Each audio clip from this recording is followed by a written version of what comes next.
মানুষ এখন দেখতে চায় কর্মে আমরা কি করব, আমাদের কাজে আমরা কি প্রমাণ করব, সেটাই মানুষ এখন দেখতে চায়। অতীতের জীবনে মানুষ অনেক ভাষণ শুনেছে, মানুষ শোষণ দেখেছে, মানুষ অত্যাচার দেখেছে।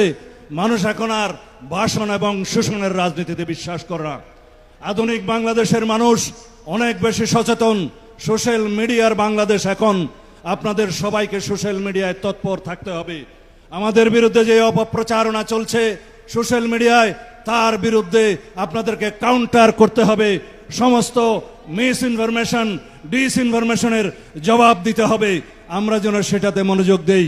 আপনারা বেশি বেশি করে টুইট করবেন, বেশি বেশি করে আপনারা অন্যান্য সোশ্যাল মিডিয়ায় অ্যাক্টিভ হবেন। আমাদের বিপক্ষে যারা মিস ইনফরমেশন, ডিসইনফরমেশন, অপতথ্য, মিথ্যা প্রচার দিয়ে কেউ এআই সৃষ্টি দিয়ে যে সমস্ত প্রচারণা চালাচ্ছে, তার জবাব আপনাদেরকে দিতে হবে। বিশেষ করে আমাদের তরুণ বন্ধুদের প্রতি সে আহ্বান জানাবো।